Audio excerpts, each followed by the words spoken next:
Hello, welcome everyone to our Green Shores webinar, Engineering Considerations for Coastal Hybrid and Nature-Based Green Shores Projects.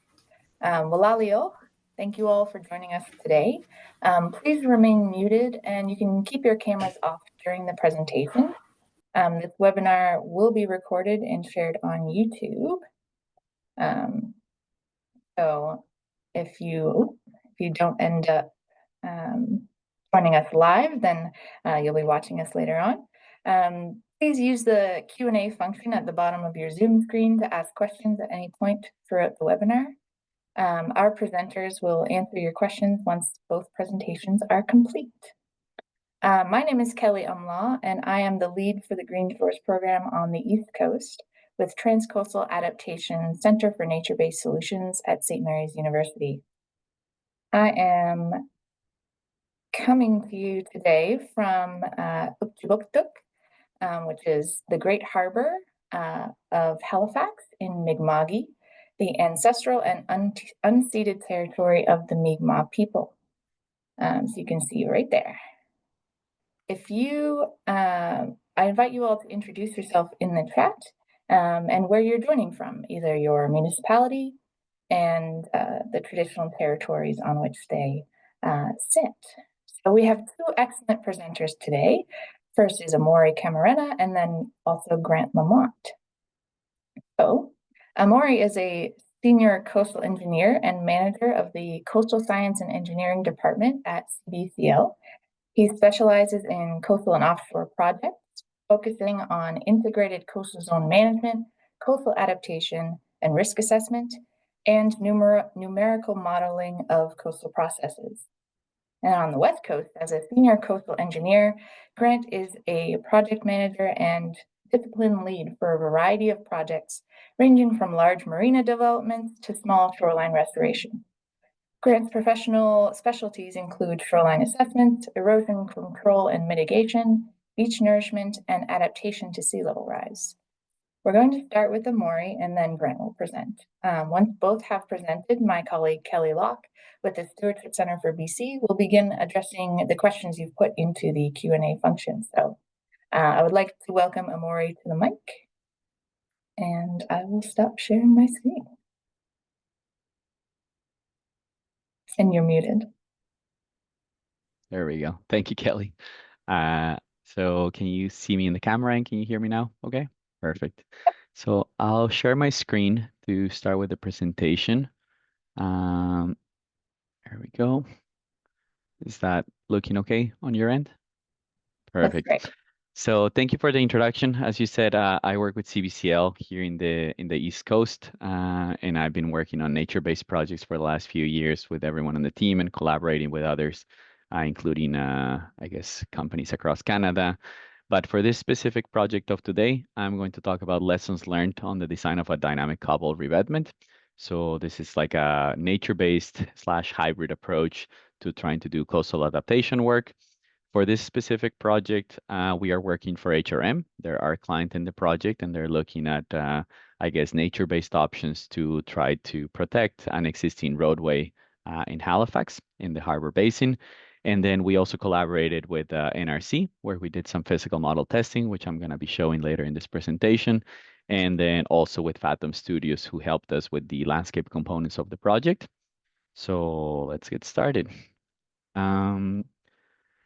To show you guys, this is the project background. So you see a few photos of how the site looks on a calm day on the bottom left of your screen, and on the bottom right, how it looks on a relatively stormy day. This is like a regular winter storm, is how much overtopping, flooding, and damage across the infrastructure we would see at this site. So the idea is that, well, this is a major transportation route in Halifax in Nova Scotia in the East Coast, but it's exposed to very high wave energy. So we're trying to find a solution to a lot of the erosion, deposition, flooding issues that are on the site and the damage to the existing infrastructure, but keeping in mind that we want to have a nature-based coastal protection solution to mitigate those issues. So how can we use nature-based solutions in these environments that are more exposed than perhaps some of the riverine or like tidal bay areas that would allow vegetation or other more, I guess, traditional nature-based solutions. So that's what we have. Um, just to give an overview, there's a range of solutions, and I know Grant is also going to talk about hybrid solutions later today. But there's stuff that is closer to the vegetation end, as green as it gets, and then there's very gray solutions that are closer to seawalls or breakwaters. So we're somewhere in the middle with this type of cobble nourishment project, which is what we are doing here for HRM. But we need to try to find that balance of what works best in an environment like this.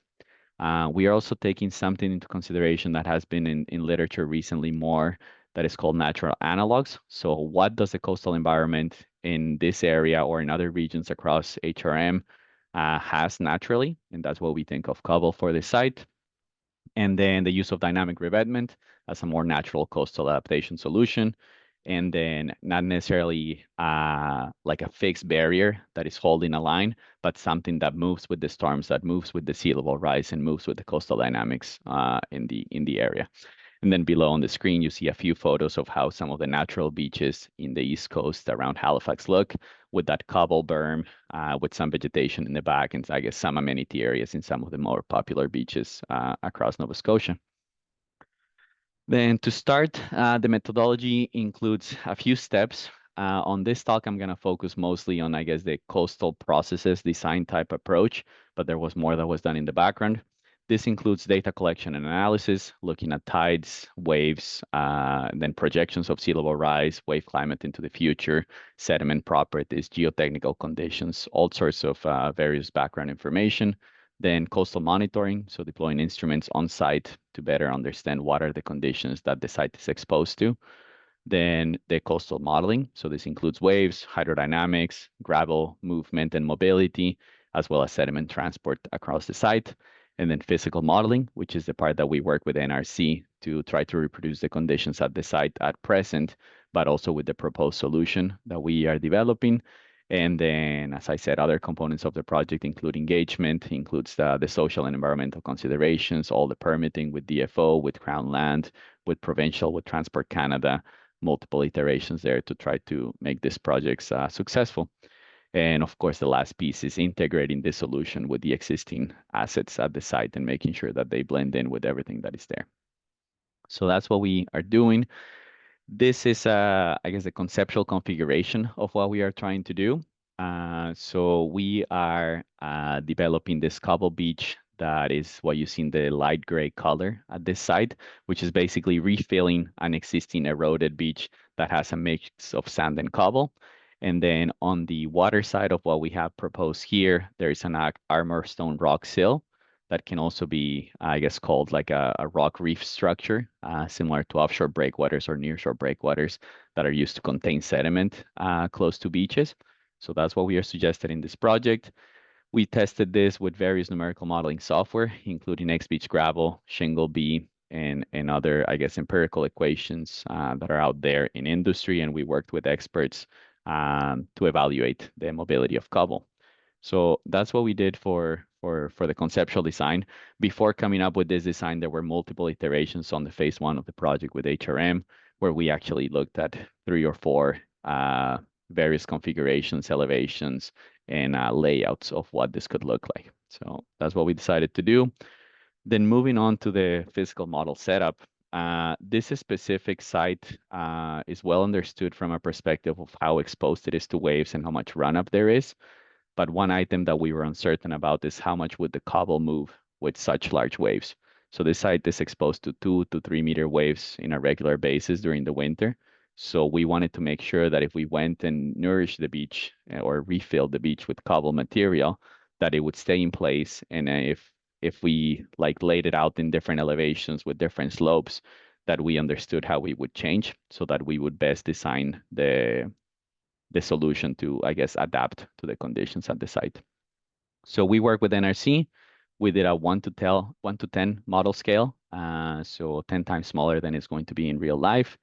We simulated 8 different sea states, so that means that it's combinations of water levels, wave heights, wave periods, representative of different storms.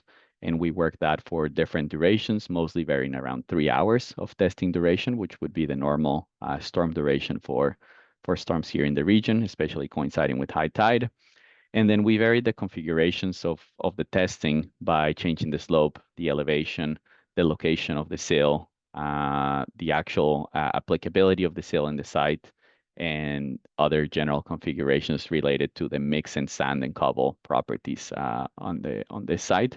A lot of this was, I guess, monitored with a 3D laser scanner to measure surface elevations, but also pre and post testing, we would measure the mobility of the cobble to understand how the material was moving around throughout the entire testing. In the lower part of the screen, it's a bit of a heavy figure, but it's a similar representation of the cobble beach with a lot of the instrumentation that was placed to understand how the waves were propagating, how they were breaking, and how much the cobble was moving throughout the cross section.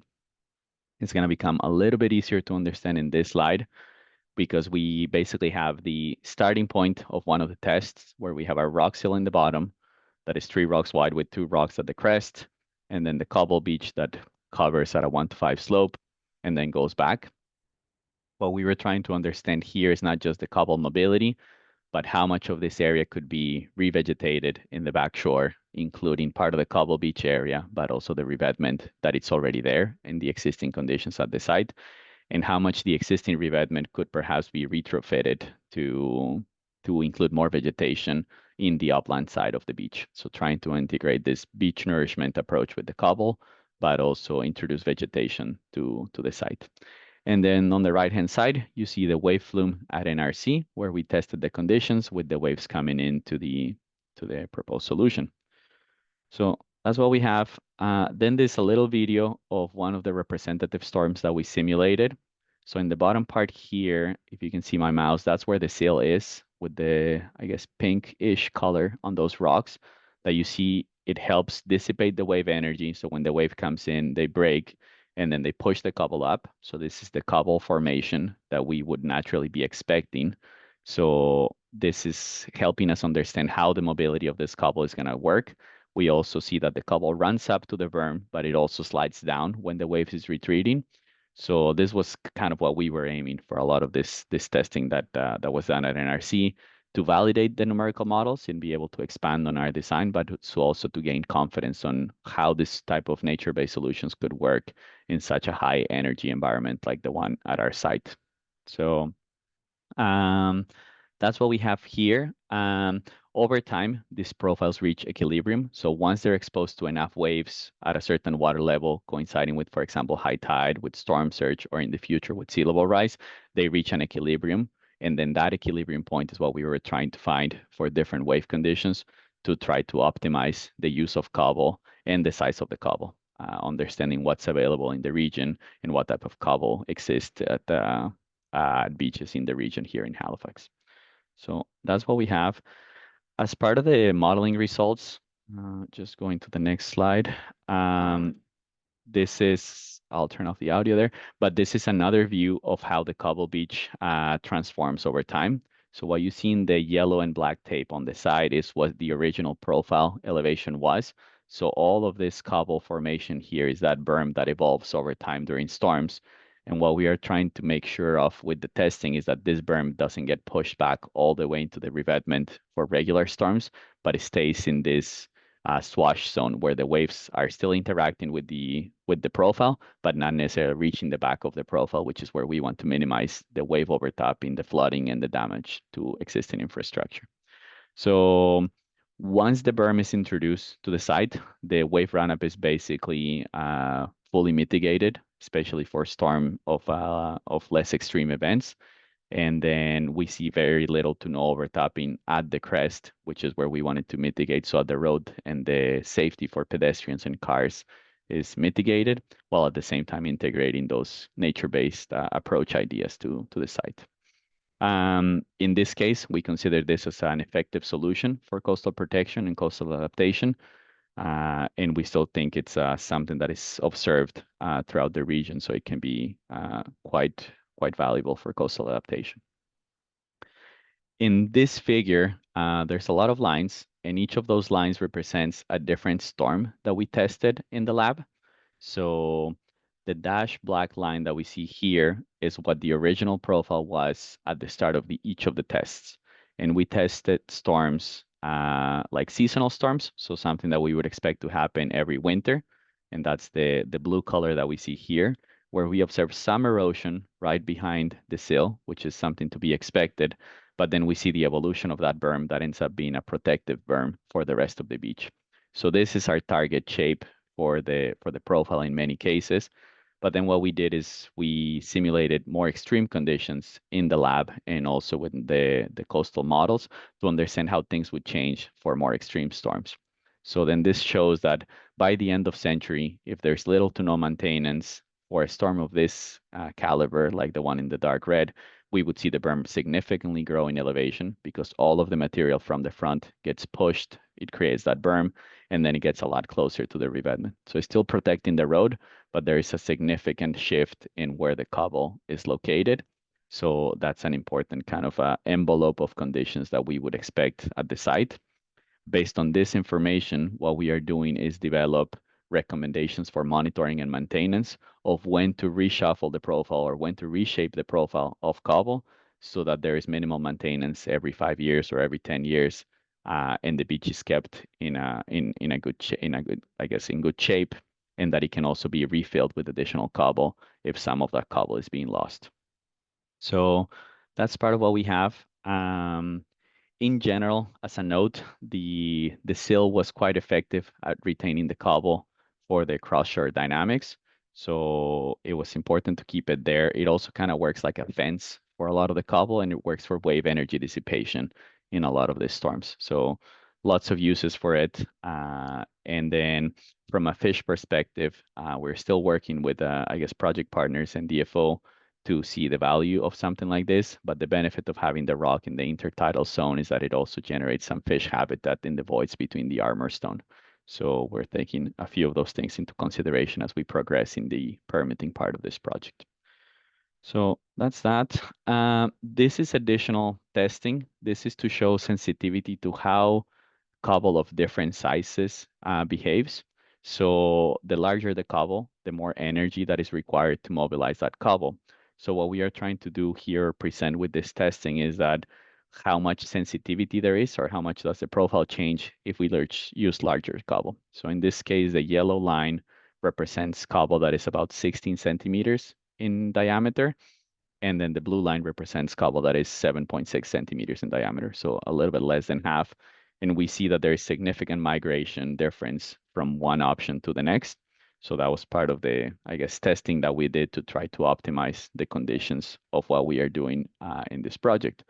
The berm height, sorry, does not have a significant impact. Or I guess the grain size does not have a significant impact on the berm height. There is some change, but it's less significant compared to the propagation that we see landward for this type of migration of the storms. So that's all pretty technical stuff.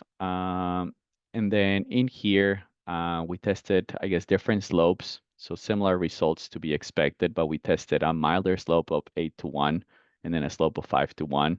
We saw similar results. So we decided to go with the 5-1 in this report or in this project, and concluded, similar to a lot of the literature, that the initial cobble profile does not have a significant impact on the cobble berm formation.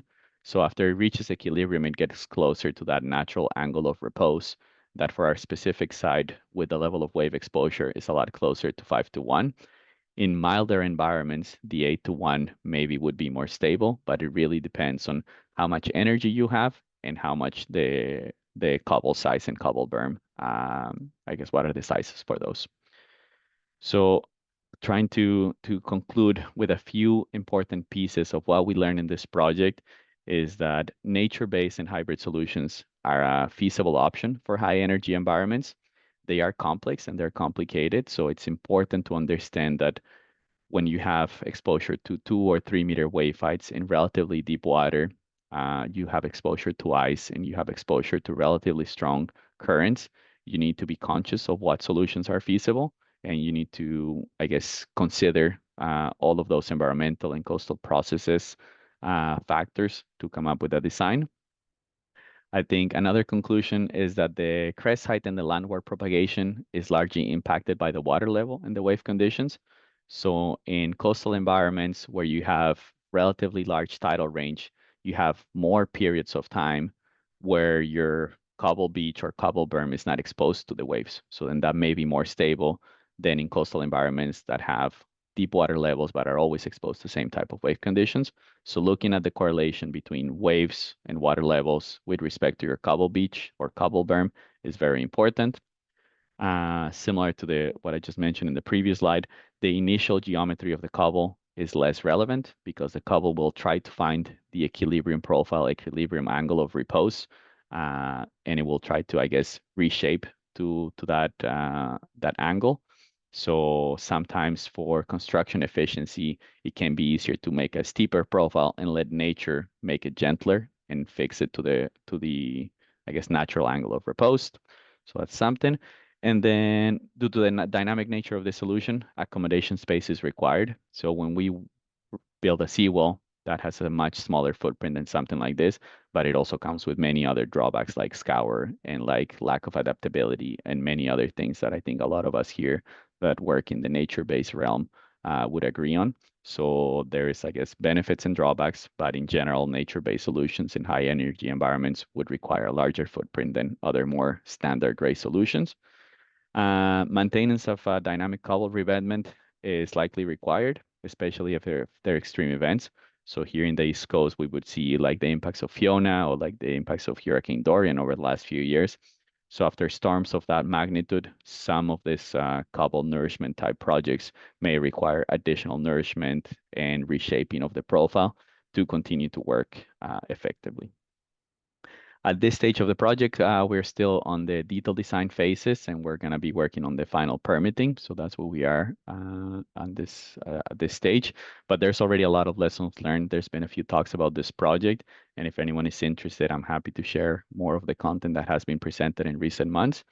But with that, I think I go to questions, and I guess thank you also to Halifax, to NRC, and to our project partners and key contributors that were part of this work.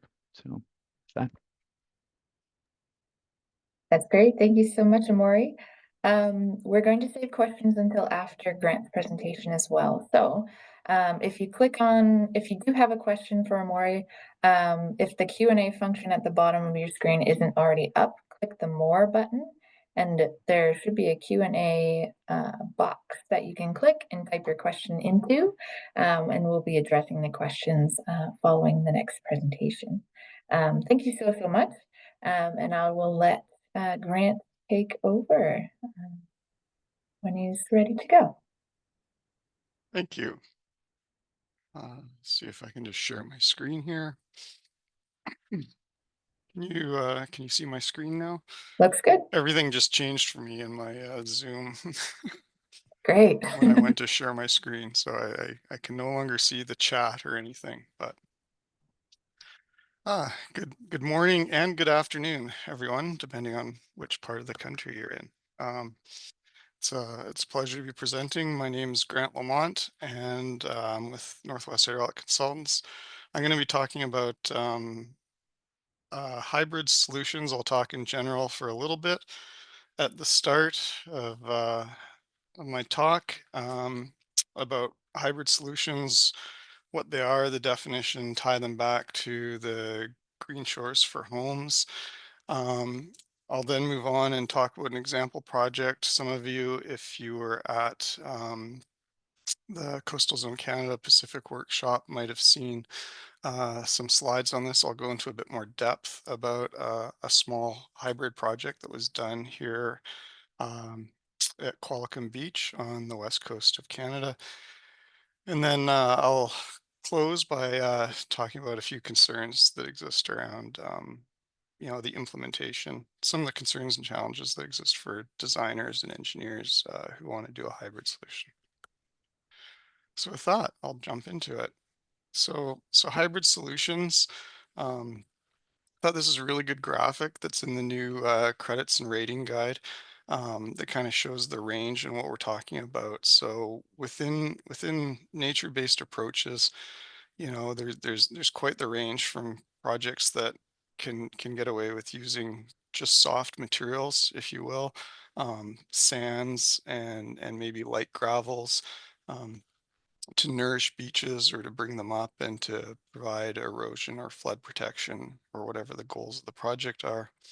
A hybrid, and at the other end of the spectrum would be hard seawalls, like is shown on the right there. And then in between is what we're going to be talking about today, where we're using a bit of a mix where we can't get away for various reasons with just a soft solution, but we need to bring in a few um, what I, as an engineer, refer to as control structures to help limit either cross-shore or longshore sediment transport, or to provide some wave attenuation, attenuate some of the wave energy. So, so when are they used? Primarily, they're used similar to the previous presentation we just saw, where you've got a higher energy coastline. Um, Wave forces are higher, such that just putting sand or a light gravel on the beach, the material is going to get moved.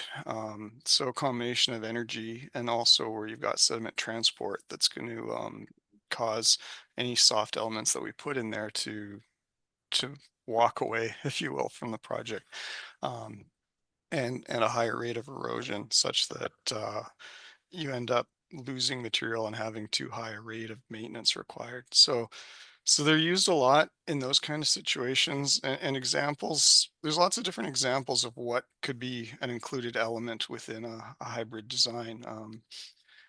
In my own work, I've used rock clusters in select areas to dissipate longshore wave energy. So a rock cluster is different than a complete groin in the sense that they're um, smaller. They're usually not completely attached to the shoreline, so there's ability for materials to bypass them in different areas and so on.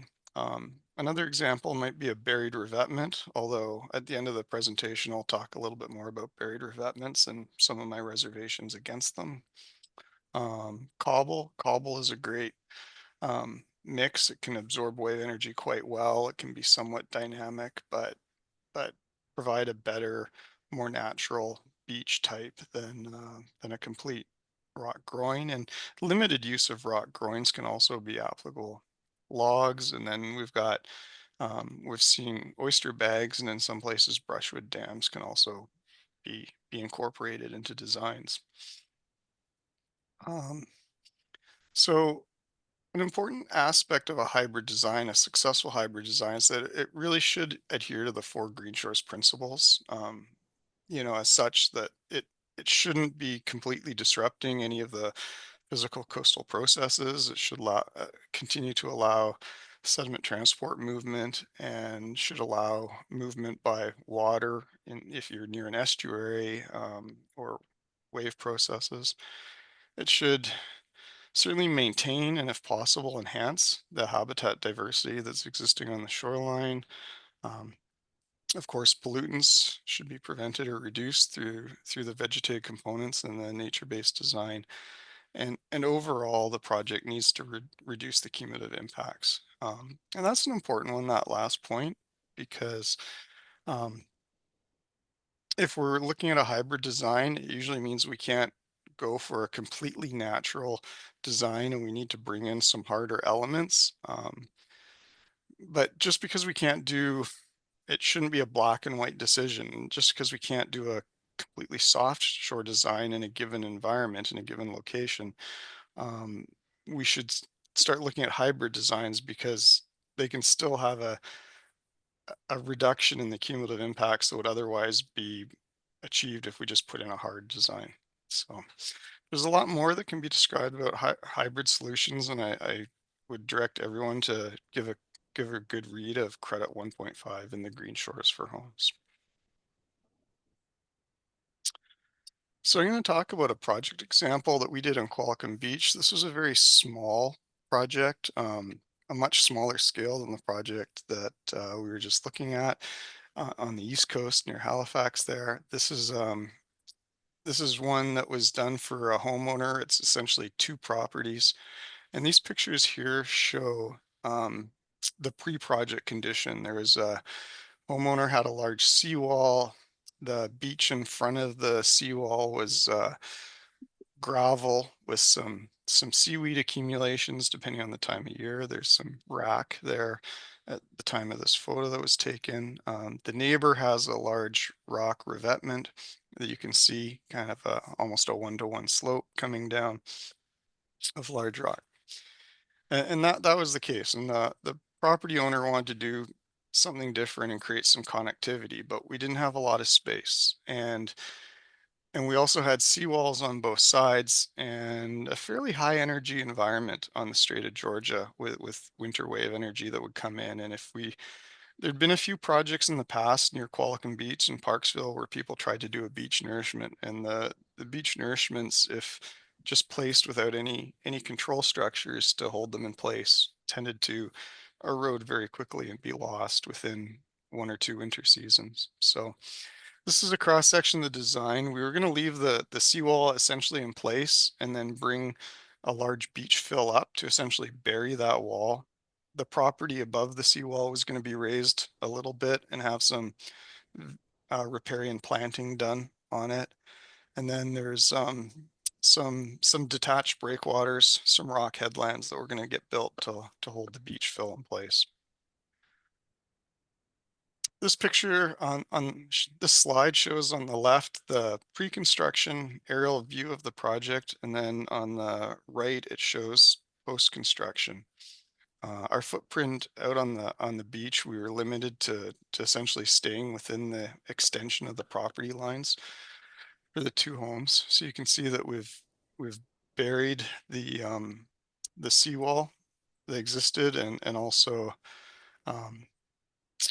part of the revetment. So on the second property that the owner had, and then continued down. So looking closely, it doesn't look very good immediately after construction, but that was essentially the beach fill that was done. And this is another view looking immediately after construction on the beach. You can see the contractor. We didn't try and shape the beach to a final natural shape. We essentially got the material in, and then the plan was to let natural processes provide some of the shaping. Looking closely at the bottom right, you can see that the beach fill is a mix of gravel and sand. The smaller fraction of the sand in this was appropriate for forage fish habitat, for forage fish like sand lance to lay eggs in. But our analysis of the wave forces showed that if we tried to put the whole beach at that size, it was going to be too mobile. So it was a mixture. There is larger gravel that was mixed in with it. So it was a mix of sediment. Some of it sized for potential forage fish habitat, and we hope to get some of those lenses exposed, and others of it a bit larger. Again, just another oblique view of it post-construction. And then we're fortunate this was built a couple of years ago, so we've been able to do some monitoring. One of the most challenging things about a project like this is where you've got end effects and neighbors. So the neighbors to the northwest on this project, so that's looking up the picture. I don't know if you can see my cursor. We're very opposed to it, and we're very adamant that no work be done in front of their property. And that created a fairly abrupt transition from their beach up to the beach. And I will say, in monitoring that corner of the project has always been a challenge, where we're losing a bit of sediment, and then any sediment that's lost because of the nature of the steep reflecting armor that exists to the northwest, the sediment tends not to stay. It tends to be washed and dissipated. Although we have been monitoring the neighbors' shorelines, and there's essentially been no change from the pre-construction situation. So they're not experiencing any additional erosion. They're just the steep rocky revetment that they have that creates wave reflections during storms just doesn't allow any sediment to accumulate in front of their structures. Here's an image in August 2023, about 2 years after construction. You can see that the shoreline that looked very artificial immediately after construction is now looking a fair bit more natural. The gravel and sands have been washed by many tide cycles. And storms, we didn't place those logs there. Woody debris was brought in naturally by winter storms and has been retained on the beaches. And there's a bunch of vegetation that's been happening in the summertime within the beach where the gravels are essentially stable and don't move that much. Um, I don't have a great picture of it, unfortunately, but the as a coastal engineer, I'm always looking at the beach and not taking as many photos as I should of riparian vegetation. But at the top of this image behind the log, you can see the riparian beach grasses that were planted on the property at the top of the beach are doing quite well in the summertime as well. Just watching time. So here's another view at more of a higher tide. You can see because of these three rock structures, they kind of create these little cuspid bays, embayments, and get a bit of a natural shaping going on from wave energy. So again, natural processes providing a bit of shaping on the beach, and that's been interesting to watch evolve. It essentially has evolved as we expected it would. Very much adhering to your sort of classical Sylvester and Sioux embayment beach profile. And again, comparing this, so there's on the left the picture that I just showed you looking at the beach. These pictures were taken the same time, fairly calm, a small wave coming at this time, but even with those calm conditions, turning and looking down the beach, you can see the neighboring properties, especially where there's a seawall further down, waves impacting that seawall and reflecting, more wave run up, more scour potential at the toe of the structures.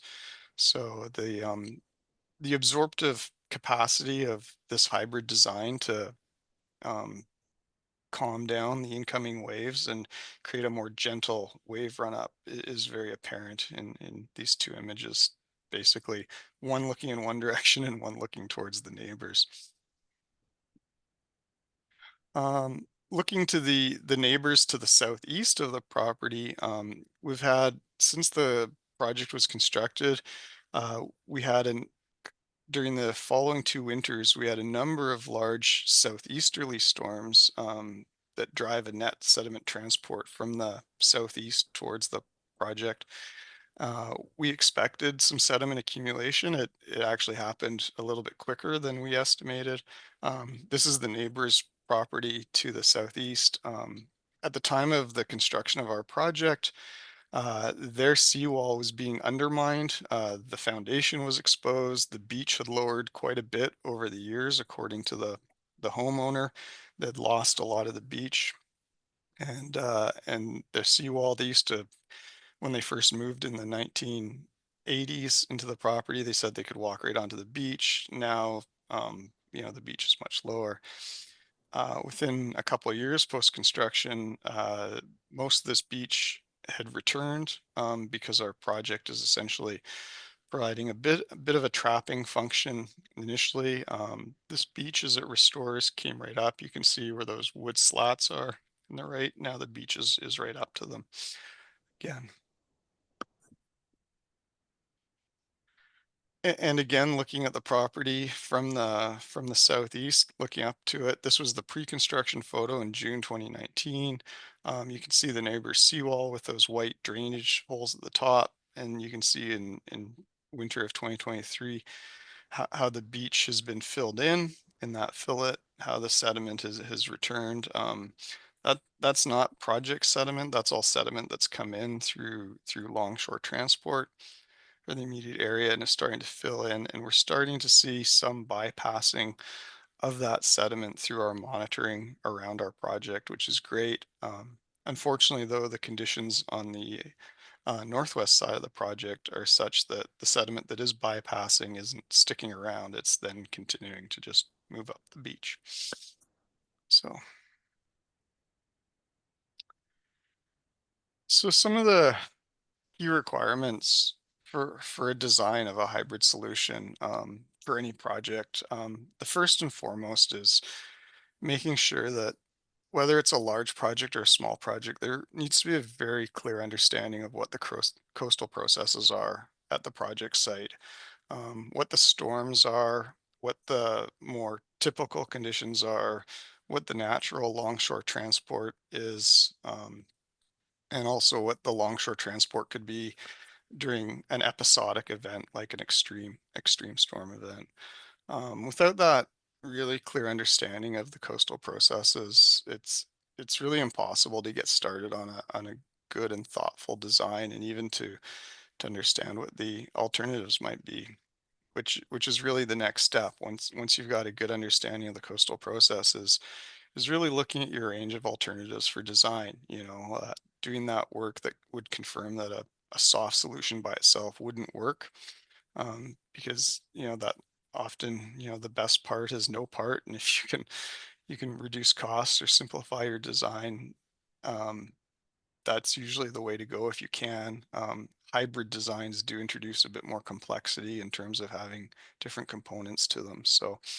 Um, so you want to be careful about having to go there and making sure you're not going there when you don't have to. So, um, and then following from that is really understanding of the habitat.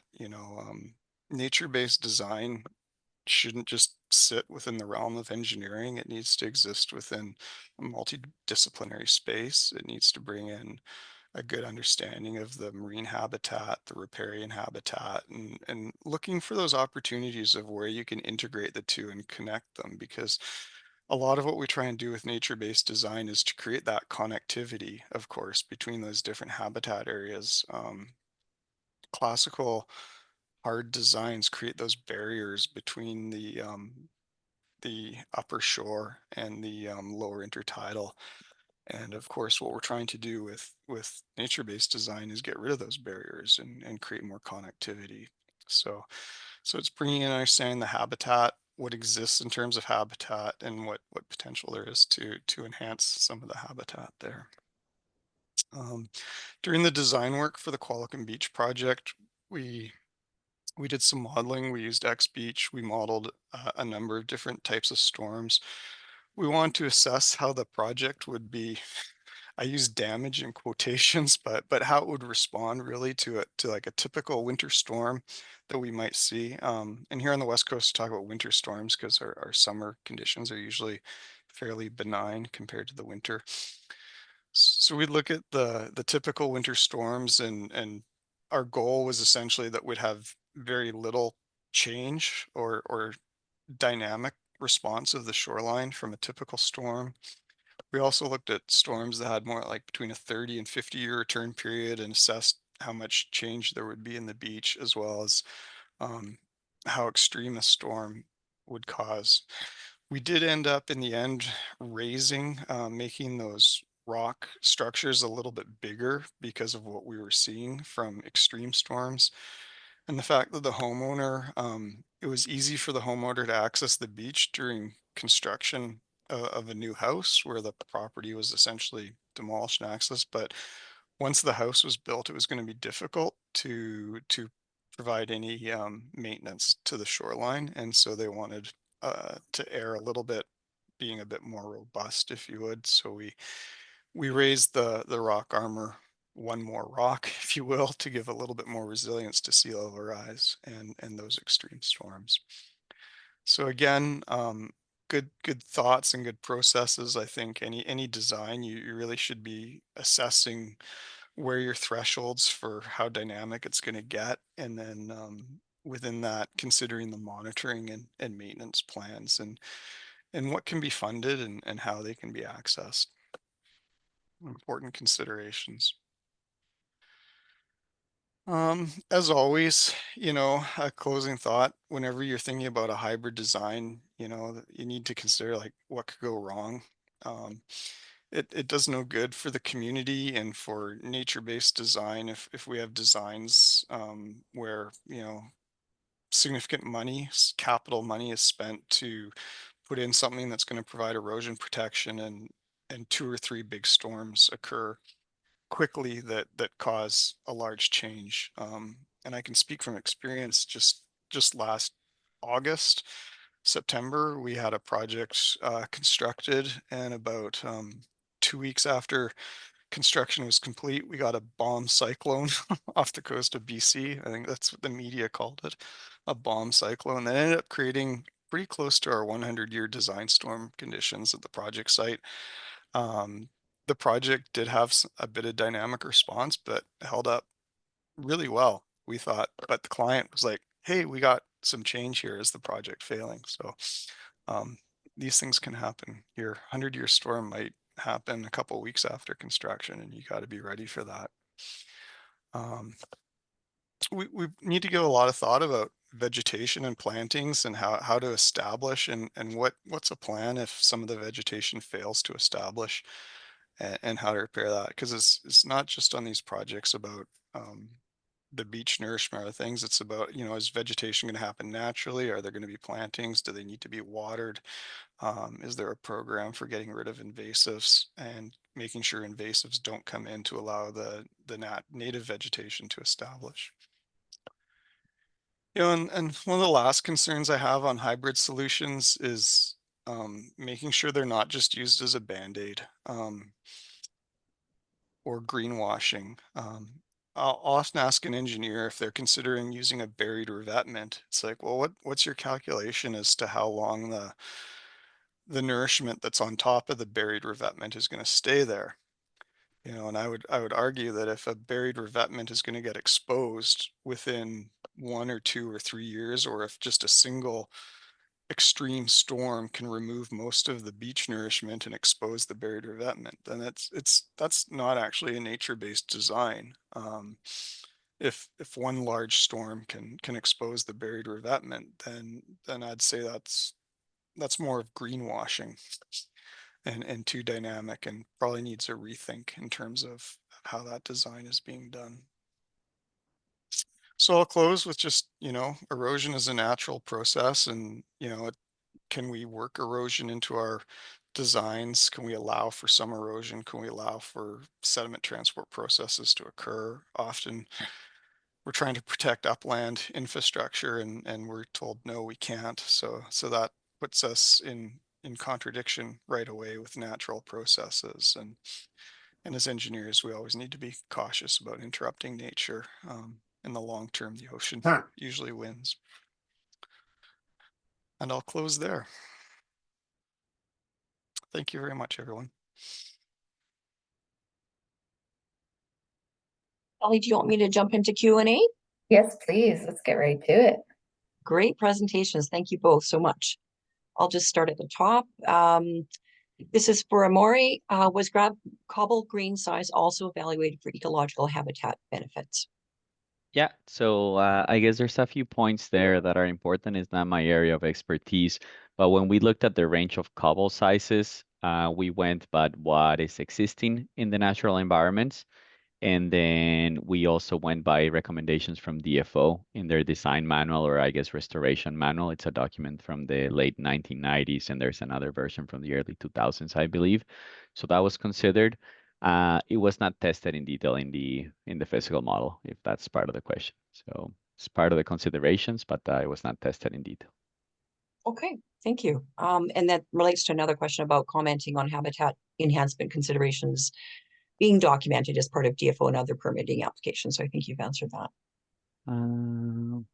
Yeah, so there's some documentation there. I don't work for DFO. We worked enough with them that I guess we know some of the work that they would be doing, and I guess the preferred approach that they have for offsetting of projects and so on.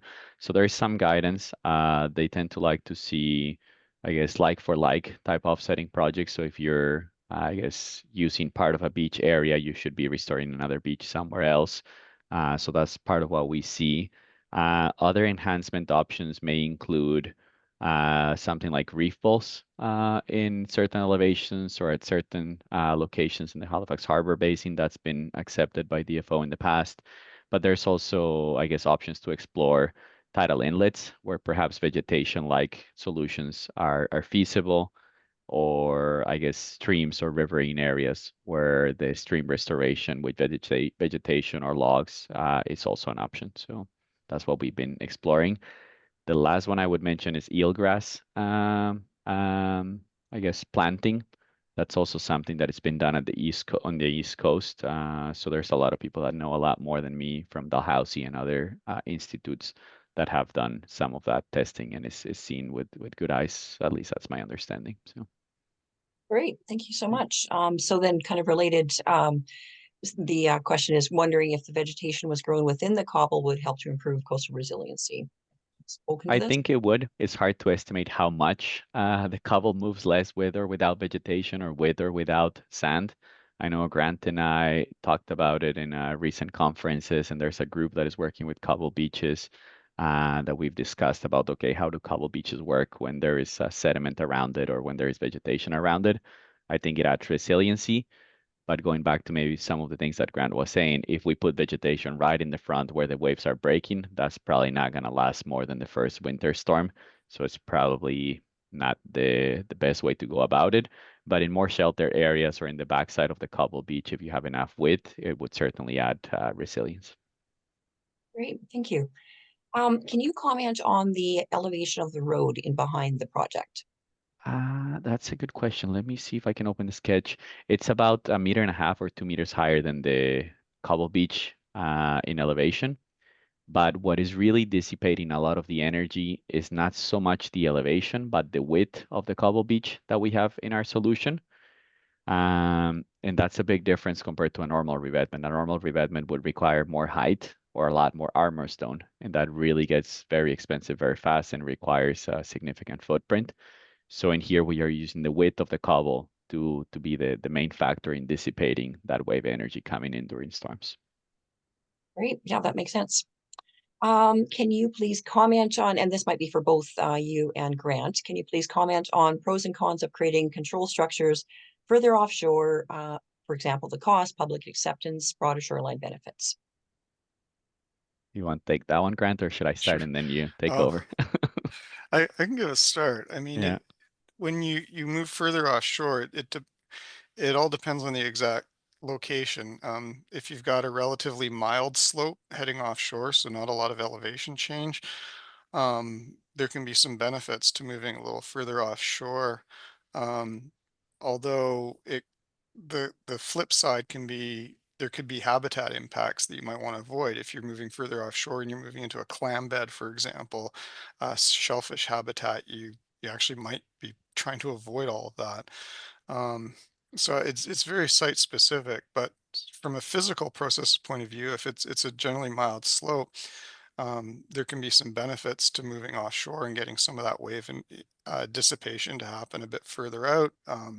I guess an analog would be like a tropical reef. You know, go to Fiji or someplace like that. You're on a nice beach. You're looking at big ocean waves breaking offshore on the reef, and meanwhile, you've got a nice sandy beach that you can go swimming in right at your feet. So there's that sort of physical process that can push things further offshore. Yeah. But it's very, in my mind, it's entirely site dependent and what the constraints are, and often it can come down to what is the ecology offshore, and it's really working with the marine biologists as to what's the habitat and where do we want to place that. Yeah. Any comments, Grant, on public acceptance and understanding why those are there? Any thoughts around that? Um, so I mean, there's the little things at Brant Park at Qualicum Beach that were built offshore. I think a lot of people don't even notice them. After a couple of years they've been built, they start to get some seaweed and some barnacles growing on them and fucus growing on them, and they start to look almost natural.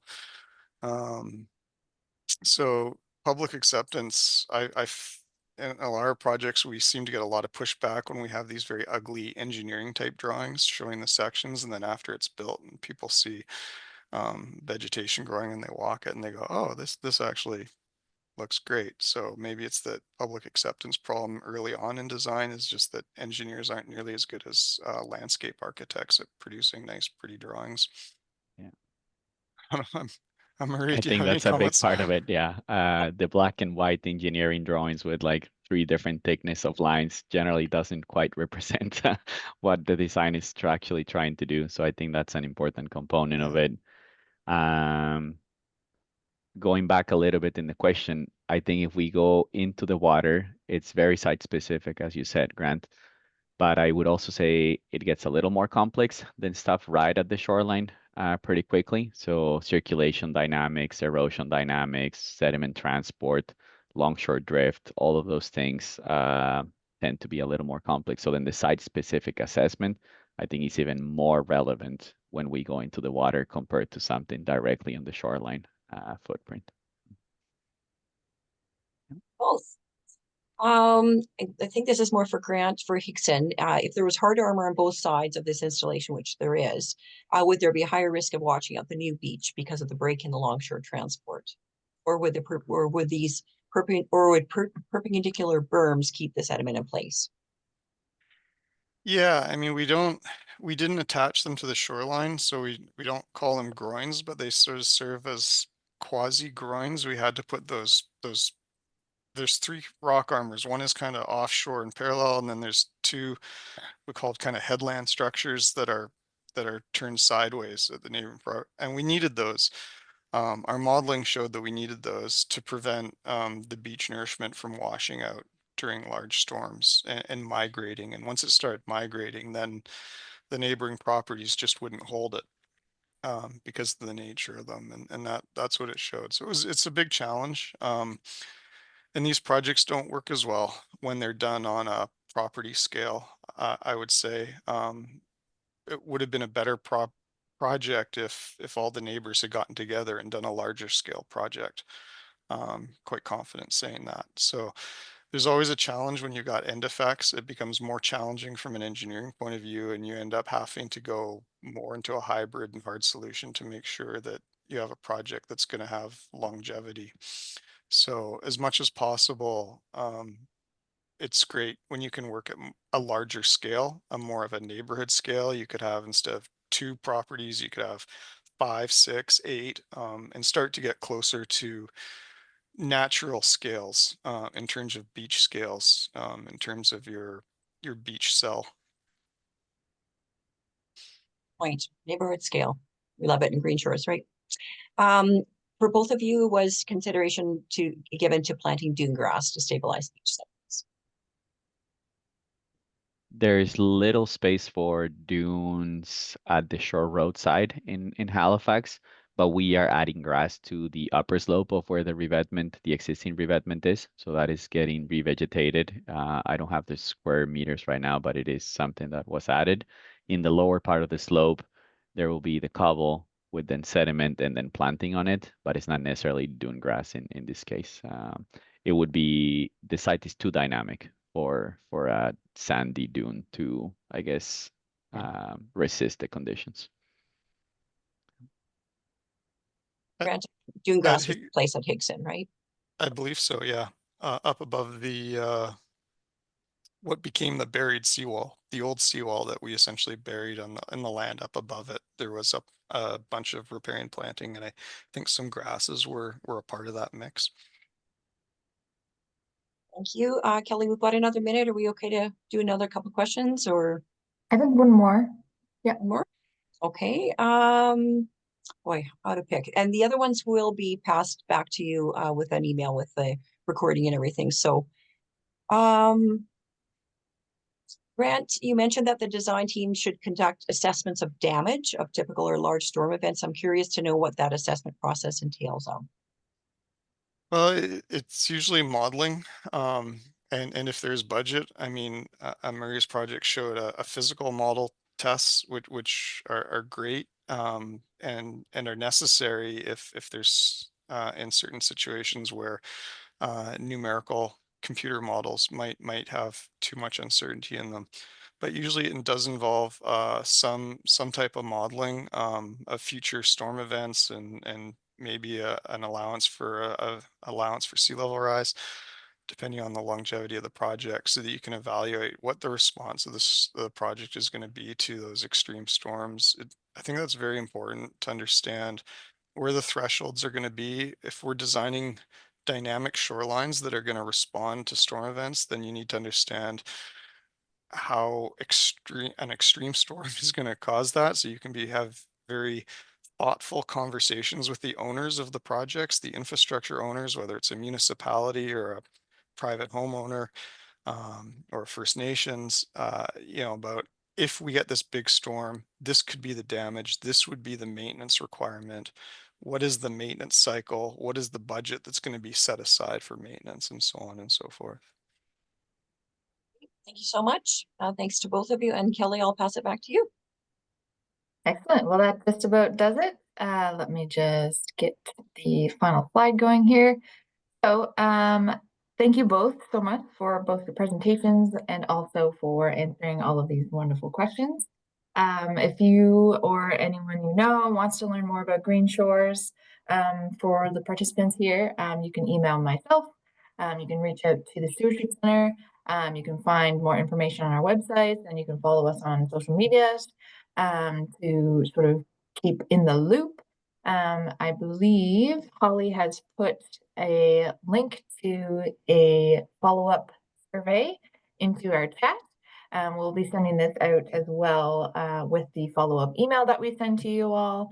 And I just want to say thank you again and have a really, really wonderful rest of your day, everyone. Thank you so much.